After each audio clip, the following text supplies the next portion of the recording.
அன்பு நண்பர்களே, உலகத் தமிழ் உறவுகளே, அனைவருக்கும் வணக்கம். இது மின்னல் கலைக்கூடம் வழங்கும் இலக்கிய ஆளுமைகள் நேரம்.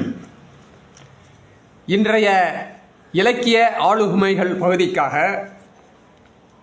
புதுகை தென்றல் இதழாசிரியர் ஐயா புதுகை மு. தர்மராசன் ஐயா அவர்கள் இங்கே வருகை தந்திருக்கின்றார்கள். ஐயா அவர்களே வணக்கம். இதழாசிரியர் புதுகை மு. தர்மராசன் ஐயா அவர்கள் 23 ஆண்டுகளாக புதுகை தென்றல் என்ற மாத இதழை வெற்றிகரமாக நடத்தி வருகின்றார்கள். 14 இலக்கிய புத்தகங்களை எழுதி வெளியிட்டிருக்கின்றார்கள். இவர்களது contribution of Tamil Nadu to the trade union movement in India என்ற ஆங்கில நூல் தொழிற்சங்கங்களின் வரவேற்பை பெற்றது. எழுத்தாளர் தி.ஹ.சி. அவர்கள் பற்றி பேராசிரியர் இரா. மோகன் அவர்களோடு இணைந்து எழுதிய நூல் இலக்கிய உலகில் பெரிய வரவேற்பை பெற்றது. 10க்கும் மேற்பட்ட கட்டுரை நூல்களை வழங்கியிருக்கின்றார்கள். இவர்களுடைய நூல் 2 நூல்கள் இந்தியில் மொழிபெயர்க்கப்பட்டுள்ளன. லாப நோக்கமின்றி புதுகை தென்றல் மாத இதழை தமிழ் இலக்கிய வளர்ச்சியை கருத்தில் கொண்டும் சமுதாய நன்மையை மனதில் வைத்தும் நடத்தி வருகின்றார்கள். ஸ்டேட் பேங்க் ஆஃப் இந்தியாவில் 1966 பணியில் இணைந்து 1973 பணி உயர்வு பெற்று ஆபிசரானார்கள். 2003 வரை பொதுமக்கள் நன்மை, தொழிலாளர்களின் நன்மை கருதியும் தன்னலமற்ற பணியாற்றியிருக்கின்றார்கள். அவர்களுடைய இலக்கிய அனுபவங்கள், வங்கிப் பணி, தொழிற்சங்க பணி பற்றிய அனுபவங்களை எல்லாம் இங்கே நமக்கு வழங்க காத்திருக்கின்றார்கள். அவர்களோடு உரையாடி டாக்டர் கார்மிகிலோன் அவர்கள் பல தகவல்களை நமக்கு தர இருக்கின்றார்கள். கார்மிகிலோன் அவர்களே வணக்கம். தங்கள் உரையை தொடருங்கள். உலகத்தமிழ் உறவுகளுக்கு அன்பு வணக்கம். இந்த நல்ல வாய்ப்பினை நல்கிய அன்புலக சக்கரவர்த்திக்கு நெஞ்சார்ந்த நன்றி. நான் சமீபத்திலே 3 புத்தகங்கள் படித்தேன். அது மிக முக்கியமாக சொல்கிறேன் பாருங்கள். 2 புத்தகம், தமிழில் 1, ஆங்கிலத்தில் 1, 1 ஈச். இதனை எழுதியவர் கிட்டத்தட்ட 15 புத்தகங்கள் எழுதிய ஒரு அருமையான அற்புதமான பன்முக திறமையாளர் புதுகை தர்மராசன் ஐயா அவர்கள். ஐயா அவர்கள் புதுகை தென்றல் என்ற மிகச்சிறந்த இலக்கிய இதழையும் கிட்டத்தட்ட 1/4 நூற்றாண்டாக நடத்தி வருகின்றார்கள். சிந்தனை சிற்பி என்றுதான் ஐயா அவர்களை சொல்ல வேண்டும். சிந்தனைக்கு சில கட்டுரைகள் என்ற ஒரு அருமையான புத்தகம். இந்த புத்தகத்திலே விவேகானந்தரை பற்றி நாம் நிறைய படித்திருப்போம், வீரத்துறை விவேகானந்தரை பற்றி. அதில் ஒன்று சொல்கின்றார்கள், வெளிநாட்டில் அமெரிக்காவில் கேட்கின்றார்கள், வாட் இஸ் யுவர் ரிலீஜியன் என்று. அதற்கு விவேகானந்தர் என்ன பதில் சொன்னார் தெரியுமா? எனது நாட்டில் பட்டினியோடு ஒரு நாய் இருக்கிற வரையில் அதற்கு உணவு கிடைக்க வழி காண்பதுதான் எனது மதம் என்று கர்ஜித்தார். சிலித்து போனார்கள் வெள்ளையர்கள்.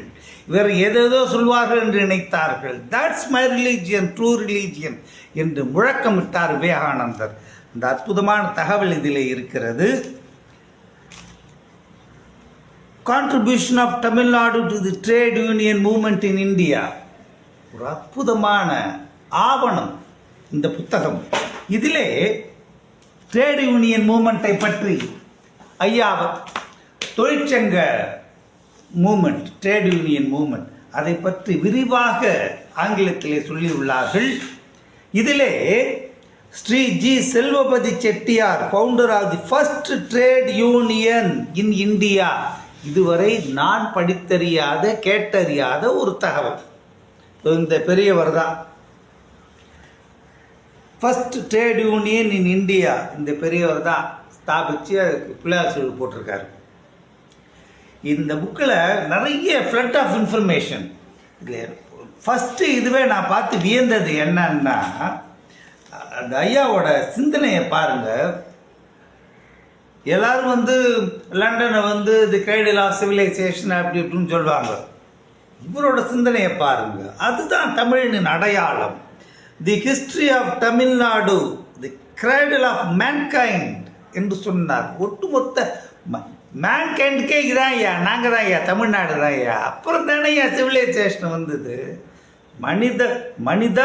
மனிதன் என்று சொன்னால் அவன் தமிழன் என்று கர்ஜிக்கிறார். என்ன அழகா சொல்றாரு பாருங்க. History of Tamil Nadu, the cradle of mankind, account for an advanced civilization even while many of the European countries were undergoing stone ages.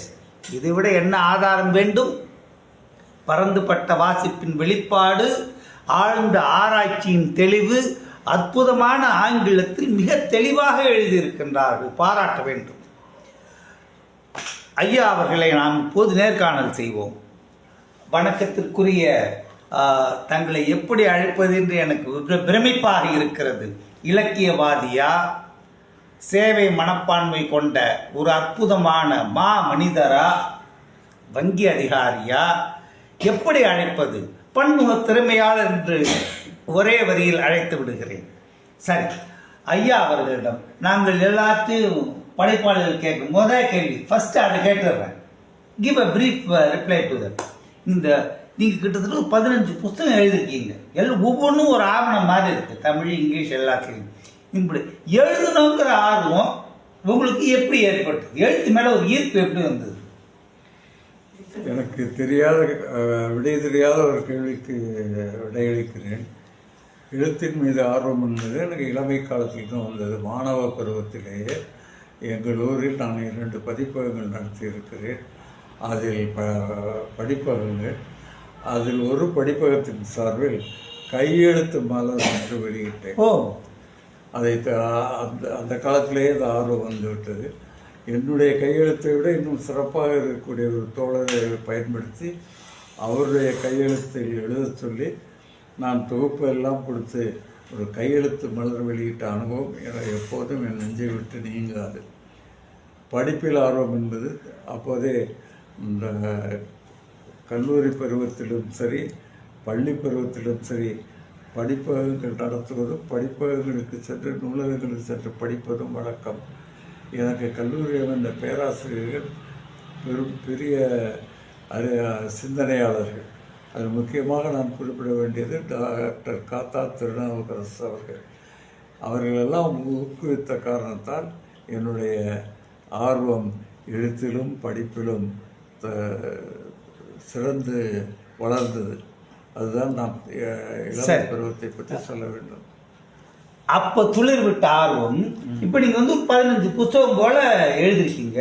என்னோடது வந்து ஃபஸ்ட்டு புக் அப்படி ரெடியாகி கைக்கு வந்த உடனே தலைப்பிரசவம் போது எப்படி தாய்மார்களாக சந்தோஷப்படுவாங்களோ அது மாதிரி இது உங்களோட first book in printed form அப்படின்னு பார்த்தப்போ உங்களோட மனநிலை பரவசம் எப்படி இருந்தது?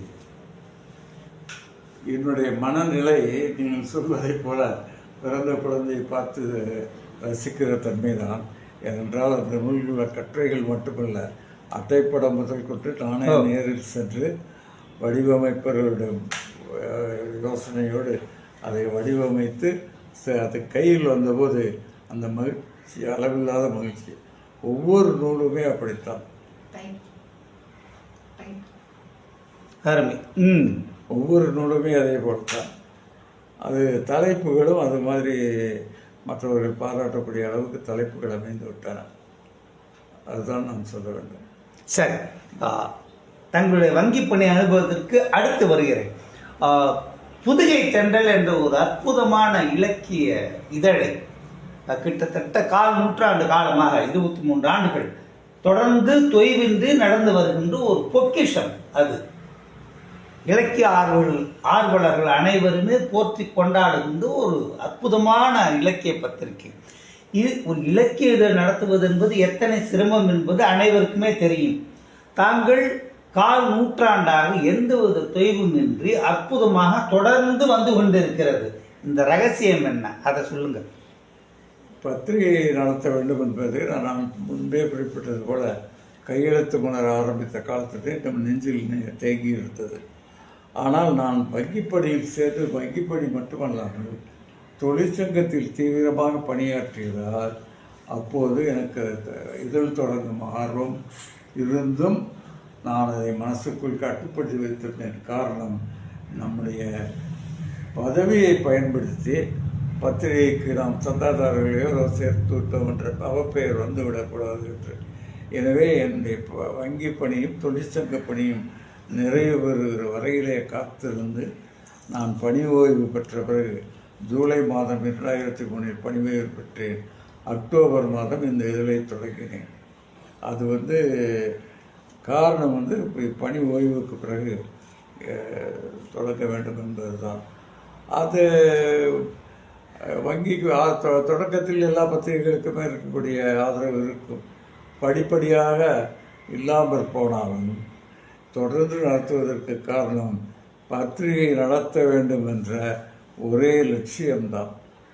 இடர்பாடுகளை கடந்து இழப்புகளை கடந்து அந்த பத்திரிகை வந்து கொண்டிருப்பதற்கு காரணம் பத்திரிகை நடத்த வேண்டும் என்ற லட்சியம்தான். ஒத்துழைப்புகளை தேடி பிடித்தாவது அதை நான் நடத்தி வருகிறேன். அதற்குரிய காரணங்கள் பத்திரிகை நடத்தி அனுபவம் பெற்றவர்கள் இன்று என்னிடம் கேட்டுக்கொண்டிருப்பார்கள். பத்திரிகை நடத்துவது சிரமமான காரியம்தான்.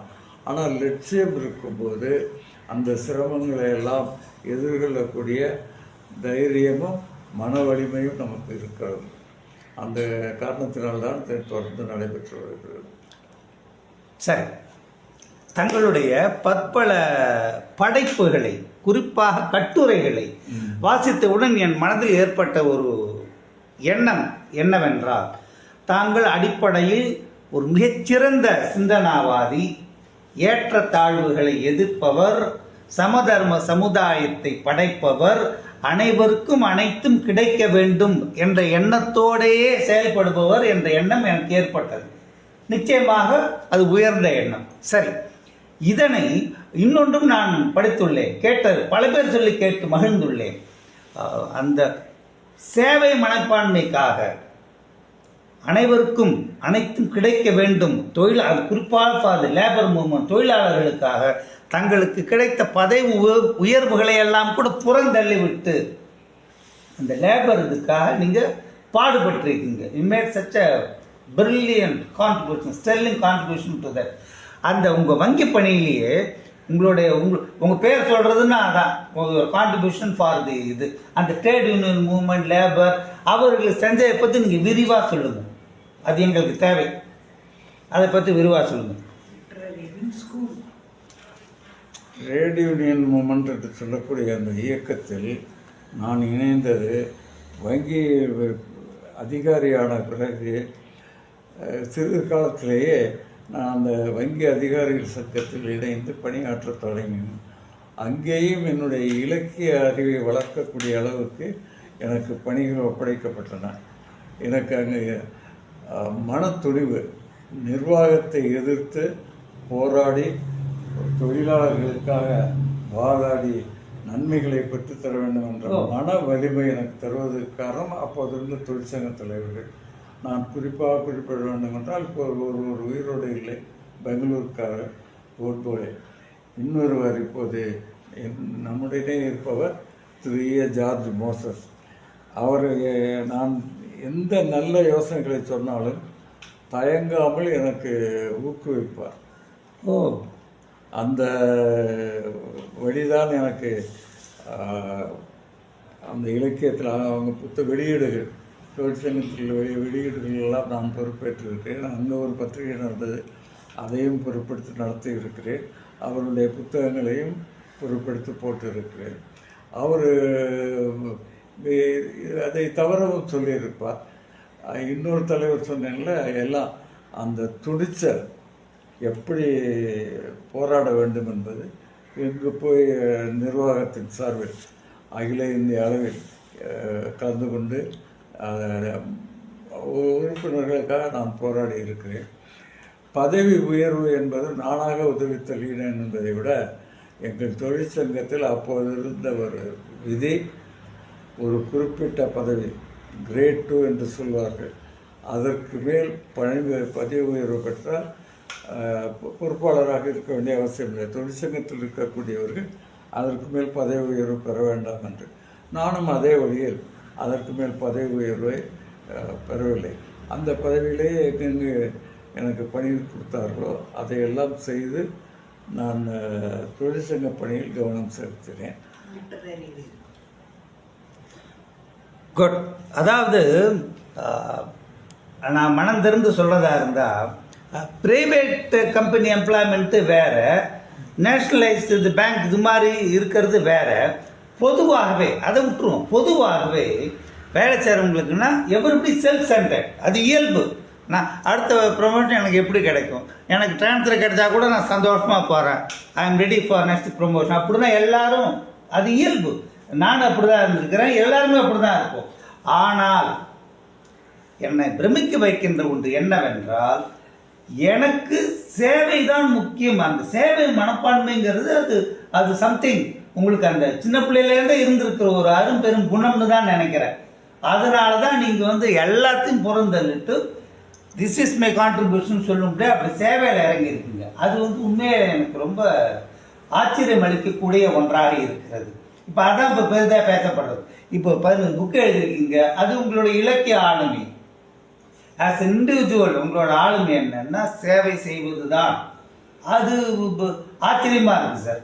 அது உங்களுக்கு அப்போ சின்ன பிள்ளையிலேருந்து அந்த எண்ணம் இருந்திருக்கு? ஆமாம், இளமை காலத்திலிருந்து இருந்திருக்கு. அது குறிப்பாக நான் தொழிற்சங்கத்துக்கு வந்தவுடன் எங்கள் தொழிற்சங்கத்தில் இருந்த ஒரு விதிமுறைன்னு சொல்ல முடியாது, அவர்கள் கை கொண்டிருந்த ஒரு கொள்கை, இந்த ஒரு குறிப்பிட்ட பதவிக்கு மேல் போகக்கூடாது என்பது. அதுவும் சென்னை வட்டார தொழிற்சங்கத்தில் தான், வெளியே கிடையாது. இந்த தொழிற்சங்கத்தில் அந்த குறிப்பிட்ட பதவிக்கு மேல் போகக்கூடாது. அதை பின்பற்றுபவர்கள் தொழிற்சங்கத்தில் பணியாற்றுவார்கள், இல்லாவிட்டால் அவர்கள் பதவி உயர்வு பெற்று போய்விடுவார்கள். நான் தொழிற்சங்கத்தை பணியைத்தான் விரும்புகிறேன், அதனால் அந்த பதவி தேவையில்லை என்று விட்டு நான் இதிலேயே தொடர்ந்தேன். அதாவது சேவை செய்வதற்காகவே பணியை ஏற்றுக்கொண்ட ஒரு மனிதன் தான் நான் நினைக்கிறேன். அது ரொம்ப அபூர்வம் சார். You are டிஸ்டிங்கிஷ்டு personality. ரொம்ப பிரமிப்பாக இருக்கு. நாங்கள் பெருமைப்படுகிறோம். சரி, ஒரு ஃபைனல் கொஸ்டின் சார். சார், இப்போ நீங்கள் மேற்கொண்டு ஏதாவது சொல்ல போறீங்க? நான் நிறைவு கேள்விக்கு அப்புறம் வரேன். Anything else you want to say, அது சொல்லுங்க. இந்த தொழிற்சங்கத்தில் எனக்கு ரொம்ப பிடிச்சது என்ன அப்படின்னா, அப்போது பொதுச் செயலாளர் ஜார்ஜ் மோசஸ் நான் எத்தகைய நல்ல யோசனைகளை சொன்னாலும் அதை தட்ட மாட்டார். அதற்கு பிறகு வந்தவர்களும் அப்படித்தான். அவர் எதை ஊக்குவிப்பார். இலக்கிய அணி நான் தொடங்க வேண்டும் என்றால் ஊக்குவிப்பார். மாதந்தோறும் கவிதை மாலை என்று ஒரு நிகழ்ச்சி இலக்கிய அணியில் நடத்த வேண்டும் என்றால் அதை ஊக்குவித்தார்கள். இலக்கிய அணி நடத்தியிருந்தேன். சிறு காலத்துக்கு இப்போ எனக்கு தோன்றியது, கவிதை மாலை நடத்திக்கிட்டு இருக்கோம் மாதம். அது என் மனதில் தோன்றியது, இந்த கவிஞர்களெல்லாம் நூலாசிரியர்களாக ஏன் ஆக்கக்கூடாது, அவங்களெல்லாம் நூல் வெளியிட வைத்தேன். எப்படின்னா அதில் ஒருத்தர் சொன்னார், சார் எனக்கு ரொம்ப நாளாக புஸ்தகம் போடணுன்னு ஆசை, நீங்கள் சொல்கிறது சந்தோஷமாக இருக்குது, என்ன செய்யணும்னு சொல்லுங்கள் அப்படி. அந்த மாதிரி ஒவ்வொருவரும் நூல் வெளியிட்டார்கள். கவிதை எழுதுகிற ஆர்வம் இருக்கிறவர்கள் கூட பணி நேரத்தில் அவர்கள் நேரம் இருக்காது, மாலையில் அந்த நிகழ்ச்சியில் அமர்ந்து கொண்டு கவிதை எழுதி அதில் படித்து விட்டு போவார்கள். அத்தகைய ஆர்வமுள்ள இலக்கியவாதிகளை எல்லாம் இலக்கிய ஆர்வலர்களாகவும் கவிஞர்களாகவும் நூலாசிரியர்களாகவும் நான் உயர்த்தினேன். அதை தவிர ரிசர்ச் இன்ஸ்டியூட் இருக்கு. சரி. அது educational research institute of education research என்று ஒன்றை ஆரம்பிக்க வேண்டும் என்ற எண்ணம் எனக்கு வந்தது. அதை என்னுடைய பொதுச் செயலாளர் தெரிவித்த போது அதையும் ஊக்குவித்தார். அது ஏன் வெளிவந்தது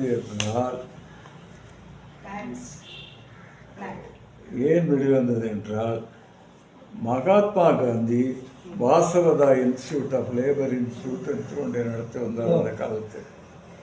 அதற்கு பிறகு ஒரு தொழிற்சங்கம் நடத்துகிற இன்ஸ்டியூட்டாக இதுதான் அமைந்தது. அதில் நான் எனக்கு இந்த மேனேஜ்மெண்ட்டு ஸ்டடீஸு மேனேஜ்மெண்ட்டு இதிலெல்லாம் நான் இருந்திருக்கேன். அதில் பாடங்கள் நடத்தக்கூடிய தகுதி உண்டு எனக்கு. அது அந்த இன்ஸ்டியூட் மூலமாக பயிற்சி, தொழிற்சங்க பயிற்சி, நிர்வாகிகள் பயிற்சி இதெல்லாம் நடத்திட்டு இருப்போம். அந்த மாதிரி ஒரு பயிற்சியை நடத்துவது இன்ஸ்டியூட்டு பயனுள்ளதாக இருந்தது. அதற்கு பிறகு அந்த லிட்ரரிங் பற்றி நான் சொல்லிட்டேன். இதை தவிர கோஆப்ரேட்டிவ் ஸ்டோர்ஸு நான் வெளி மாநிலங்களுக்கு போகும்போது ஒரு இடங்களில் கூட்டுறவு சங்கம் அதிகாரிகளுக்காக தனியாக வைத்திருந்தார்கள். ஆனால் சென்னையில் கிடையாது. நான் எங்கள் பொதுச் செயலாளர்கிட்ட சென்னையில் நம்மளும் ஏன் ஆரம்பிக்கக்கூடாது அப்படின்னா ஆரம்பிக்கலாம். அது ஆரம்பித்தார். ஆனால் அதுக்கு இப்போ அனுமதி வாங்குறதுக்கு அந்த காலத்தில் அரசாங்கத்துக்கு போய் அலைஞ்சி திரிஞ்சு வாங்கணும். அது போய் நாங்கள் அனுமதியும் வாங்கி அதையும் நாங்கள் ஆரம்பிச்சிட்டோம். இதெல்லாம் ஒன்று. அதில் பிரமிப்பான ஒன்றுலாம் சொல்கிறீங்க. இந்த பிரமிப்புகளில் நான் பிரமித்து போகக்கூடிய, நான் பள்ளி ஆசிரியராக இருந்தவன். கல்வியிலும் கல்விக்கூடங்களிலும் எனக்கு ஆர்வம் உண்டு.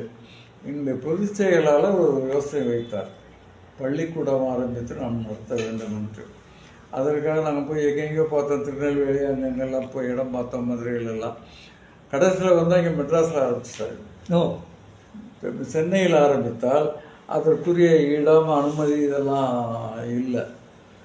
ஒரு திருமண செக்ரட்டரியேட்டில் போய் அலைஞ்சி அவங்க அதெல்லாம் ஒரே ஆள், அதை 112 கிரவுண்டு அப்ளை பண்ணோம். அதெல்லாம் ஒரே ஆளுக்கு தர முடியாது, நீங்கள் நாங்கள் யோசித்து சொல்கிறோன்ட்டாரு. அப்புறம் நான் அவர்கிட்ட பல யோசனைகள்லாம் சொன்னேன். என்னுடைய உழைப்பில் நான் இதெல்லாம் செஞ்சுருக்கோம் அப்படி இப்படின்லாம் சொல்லிட்டு பத்திரிகையாளர்கள் மூலமாக அவர்களுக்கெல்லாம் சொல்ல வச்சு அதை செய்தோம். அந்த மாதிரி செஞ்ச போது கடைசியில் அந்த 112 கிரவுண்டு எங்களுக்கு கொடுத்தாங்க. அதுக்காக பெரிய அளவில் கட்ட முடியல. அப்படி இருந்தோம். நன்கொடை வாங்கி தான். ஏற்கனவே பாரிஸில் ஒரு கட்டடம் இன்ஸ்டியூட்டுக்காக நன்கொடை, மெம்பர்ஸ்கிட்ட நன்கொடை வாங்கி கட்டினோம். இங்கே எதுவும் நன்கொடைகள் ஓடி இருக்குது. அது பிறகு நன்கொடை பார்த்தா ஒரு தடவை நான் சொல்லணுன்னா, ஒரு அமைச்சர், கல்வி அமைச்சர் ஒரு விழாவை கூப்பிட்டு அந்த ஸ்கூலுக்கு அவர் ஒத்துக்கிட்டார். ஆனால் அன்றைக்கி நல்ல மழை. காரணம் அங்கே ஒழுங்கான காம்பவுண்டு கிடையாது, எல்லாம் கிடையாது. அப்புறம் அவர் வீட்டில் போய் கேட்டேன். அவர் சரி அப்படின்ட்டு இன்னொரு அமைச்சருக்கும் பேசி அடுத்த நிகழ்ச்சி 2 பேருமா வந்தாங்க. அதுக்குள்ளே அங்கே சுற்றுச்சுவரெலாம் போட்டோம். காரணம், அதுக்குள்ளே எங்களால் நிதி ஒரு ஊரில் இல்லை இதெல்லாம் அந்த பாட்டு கச்சேரி, நடன நிகழ்ச்சி, இசை கச்சேரி இதெல்லாம் வச்சு அந்த நிதிகள் திரட்டி அந்த இதை இது பண்ணோம். அதை பண்ணினது மட்டும் இல்லாமல் அந்த கட்டடம் முதன்மையாக கட்ட முடியாமல் போனதுக்கு காரணம் அரசு அனுமதி கிடையாது. அதுக்கு பலர்கிட்ட சேர்ந்த பிளானர்னு சொல்லுவாங்க, அவங்களெல்லாம் பிடிச்சி இது எங்கே அனுமதி வாங்கணுன்றது தெரிஞ்சு இந்த எங்களுடைய நிலம் எந்த பகுதி நிர்வாகத்து கீழே வருதுலாம் பார்த்து அதுக்கு பிறகு பர்மிஷன் வாங்கின பிறகு இது என்னுடைய காலத்தில் நிறைய கட்ட முடியுது. முதல்ல ஒரு எல் ஷேப்பில் கட்டியிருந்தாங்க. திரும்ப இதுக்கு பிறகு நான் கட்டடத்தை இந்த வழிமுறைகள் கட்டடங்கள் அமைச்சது மட்டும் இல்லை, அங்கே காமராஜர் ஹால்னு ஒரு ஹால் விட்டாங்க. அதுக்கு முன்னே இந்திரா காந்திகள் வச்சுருந்தாங்க. என்னுடைய காலத்தில் காமராஜர் ஹால் நான் கட்டடத்தில் ஒரு பகுதிக்கு ஆரம்பித்து அதை நடத்துகிறோம். அந்த அலுவலக கட்டடத்தை பார்த்தா எங்கள் சேர்மனே வந்து உட்காந்துட்டு சிஜிஎம்கிட்ட சொல்கிறாரு, நம்ம ஆஃபீஸ் கூட இப்படி தான் இருக்கணும். அந்த அளவுக்கு நாங்கள் அதை உயர்த்தி பிடிச்சோம். அதன் பிறகு எங்களுடைய பள்ளிகள் விரிவாக்கம், மதுரையில் ஒரு பள்ளி திறந்தோம், அதை விரிவு பண்ணோம். சென்னையிலேயே மேலும் சில பள்ளிகளை உருவாக்குறோம். அதுக்கு பிறகு நாங்கள் திருச்சியில் ஒரு தனி இடமும் வாடகைக்கு ஒரு ஸ்கூலும் நடத்துகிறோம். நானும் துணைவியாரும் ஒரு நிகழ்ச்சிக்கு போயிருந்தோம். அப்போ ஒருத்தர் சொன்னார், அந்த மாதிரி இடம் கிடைக்கிது சார். சரின்னு போய் அந்த அவர் ஒரு துணிக்கடை முதலாளி, அவரை போய் பார்த்து கேட்டேன். தரேன்ட்டார். அதே கூட வந்த நண்பர், அவருக்கு இன்னொரு சின்ன கட்டடம் இருக்குது, அதை கூட வாங்கி நீங்கள் ஸ்கூல் நடத்தலாம். அதை வாடகைக்கு கேட்டோம்.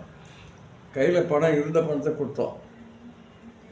கொடுத்து அட்வான்ஸ்லாம் வேண்டாம் அப்படின்னாங்க. அதுக்கு பிறகு வந்து அதை முழுமையாக வாங்கி கட்டி அது இன்றைக்கி பெரிய அளவில் ஸ்கூலில் நடந்துக்கிட்டு இருக்கு.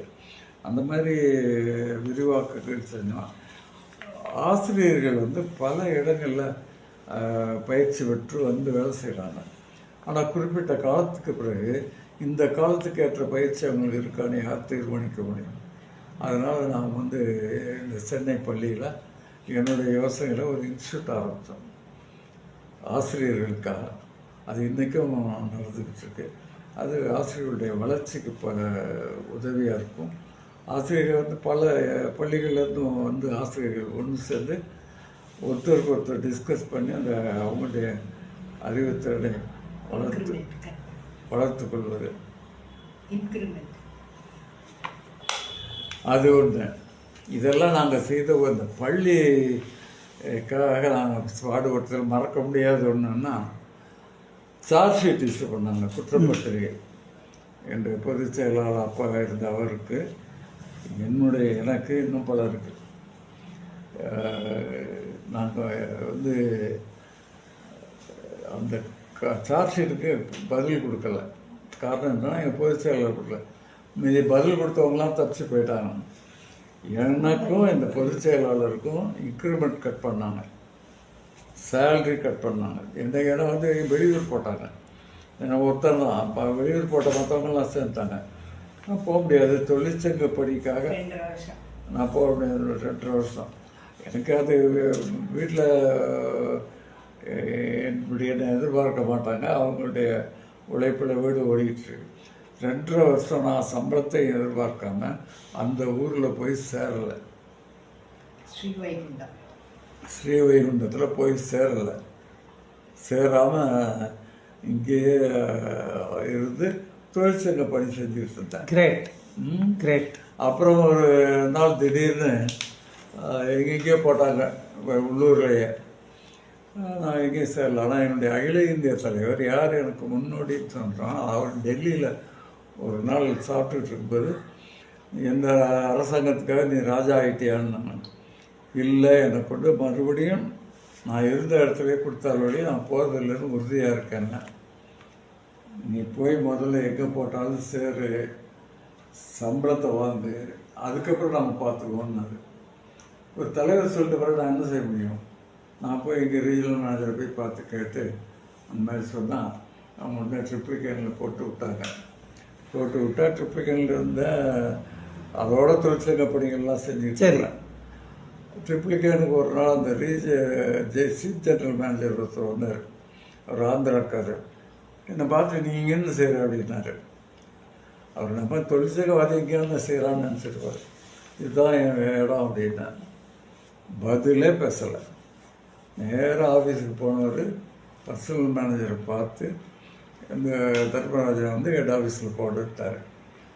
மறுபடியும் ஹெட் ஆஃபீஸ் போட்டாங்க. அது வந்து அந்த உறுதிக்காக கிடைத்த ஒரு வெற்றி. எங்கேயும் போகிறதில்லை அப்படின்னு ஒரு ரீதியாக இருந்து போராடிட்டு இருக்கிறதுனால அவருக்கு தெரியும் நான் போராட்டக்காரன்னு. அதை சொல்கிறதெல்லாம் சொல்லிக்கிட்டே போகலாம். ஒரு மீட்டிங்க்கு போனோம், சாப்பிட கூப்பிடும்போது என்னோட வந்து தோழர்கள் அவ்வளோ தூரம் அவங்க மதித்து கூப்பிடலை. அது வேறு ஒரு இன்டர்னல் பாலிட்டிக்ஸ் போன மாதிரி என்கிட்ட வந்து சொன்னாங்க, சரி எல்லோரும் என் வண்டியில் ஏறுங்க, என் வண்டியில் இடம் இல்லாதவங்க மற்ற வண்டியில் வாங்கன்னு சொல்லிட்டு அங்கே போய் ஒரு ஹோட்டலில் போய் சாப்பிட்டு போயிட்டோம்.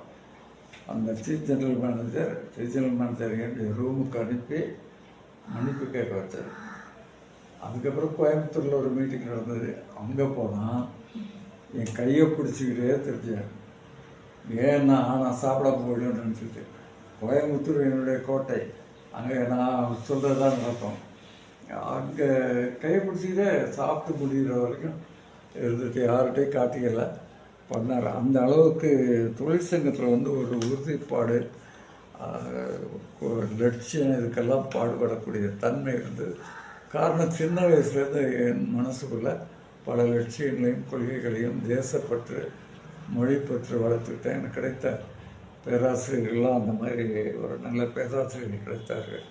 அதுதான் காரணம். அந்த நாட்டுப்பற்று மொழிப்பற்று இதுதான். Great great great.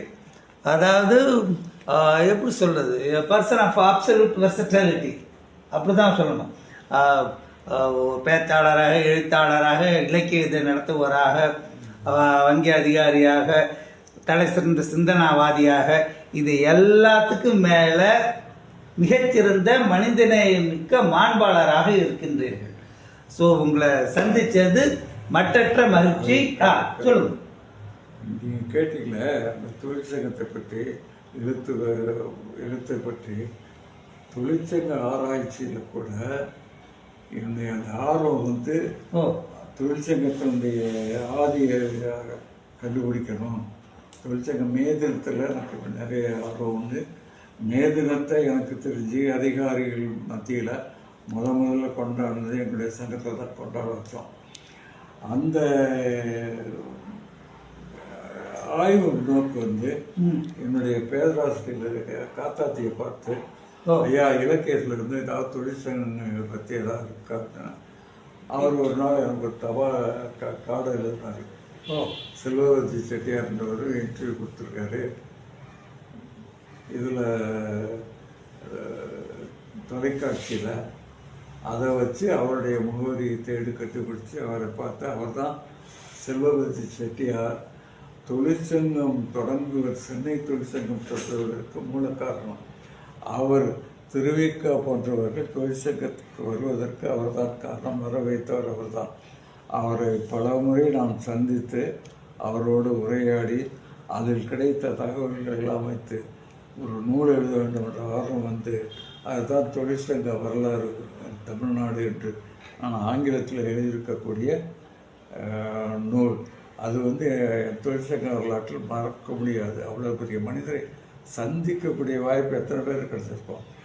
பெரம்பூர்லே இருந்த மற்றவங்களுக்கு கிடைக்காத வாய்ப்பு எனக்கு கிடைத்ததென்றால், அவர் தொழிற்சங்கத்தை எவ்வாறு தொடங்கினார் என்பதால் அவரிடமே கேட்டு தெரிந்து கொண்டு நான் திருவிக்காவுடைய வாழ்க்கை வரலாறை தொடர்ந்து படிப்பவன். திருவிக்கா வாழ்க்கை வரலாறும் அவர் வந்து சந்தித்தை பற்றி எழுதியிருக்கிறார். அது வந்து அவர் தொழிற்சங்கத்துக்கு வந்ததை எடுத்துக்காட்டுது. இந்த மாதிரி பல அனுபவங்கள் நான் சொல்கிறேன். இப்போ அங்கங்கே பல அனுபவங்கள். மகாத்மா காந்தியுடைய பாரத ஆசிரமத்துக்கு நான் செல்ல முடிந்தவர்கள் தொழிற்சங்க பணி தொடர்பாகத்தான்.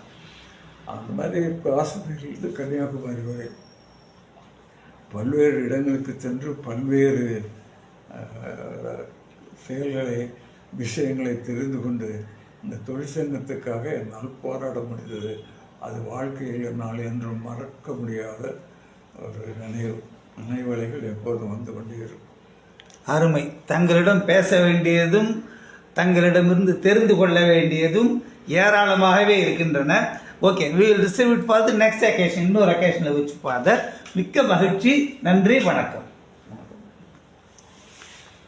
ஐயா இதழாசிரியர் புதுகை மு. தர்மராசன் ஐயா அவர்களே, தாங்கள் ஒரு இலக்கிய ஆளுமை மட்டுமல்ல, தொழிற்சங்க ஆளுமையும் கூட.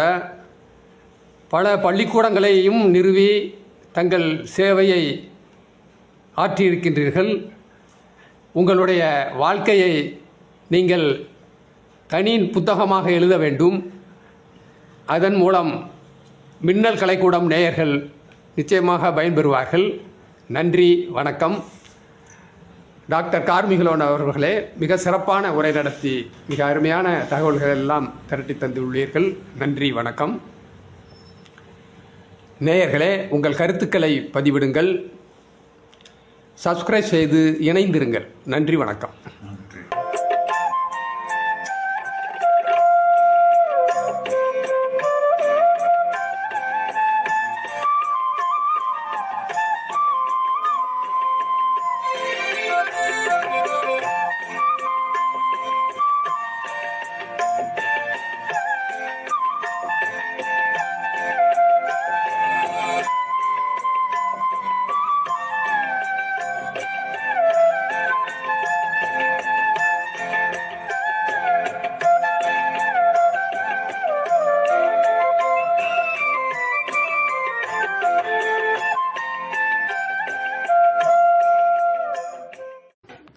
சப்ஸ்கிரைப் மின்னல் கலைக்கூடம்.